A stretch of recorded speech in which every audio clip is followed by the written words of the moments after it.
ابھی آ رہی ہے؟ ابھی آ رہی ہے۔ میں نے کہا کہ بھائی جنگ کی تیاری کر کے رکھنا بس. ہاں یہ نہ سمجھنا کہ جنگ بند ہوئی نہیں ہوئی.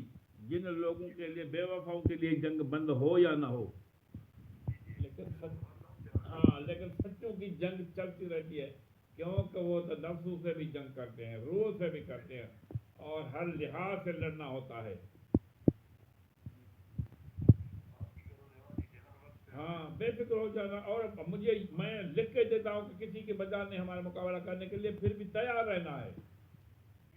ہاں باقی کسی کے مجال ہی نہیں، میں دیکھتا ہی نہیں کسی کے مجال. کوئی ساتھی کوئی کنٹری ہو، کسی کے ماں لال کی مجال نہیں ہے. ہاں کر کے دکھائیں نا، ہم بولتے رہتے ہیں نا، کر کے دکھائیں.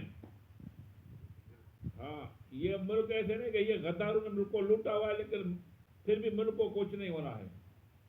بہت سارے غداروں نے اس کو لوٹا ہے، حرام خوروں نے، ان کا بھی حساب ہونا ہے.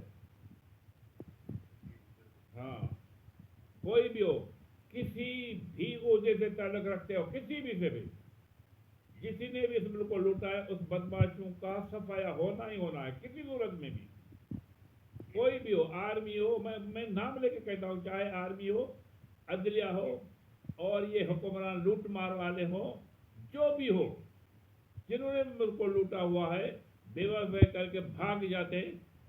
جب ان کو تکلیف آتی ہے تو دوسرے ملک میں جا کے چھپتے ہیں. اگر وفادار ہیں تو اپنے ملک میں مرو نا. ہاں تو ایسے نہیں ہے، جنگ تو ان سب سے بھی ہے. ہاں ملک سے صرف باہر بھی نہیں، ملک سے اندر بھی ہے. ہاں تو ان کو سب کا سبب میں کرنا ہی کرنا ہے. اللہ حافظ.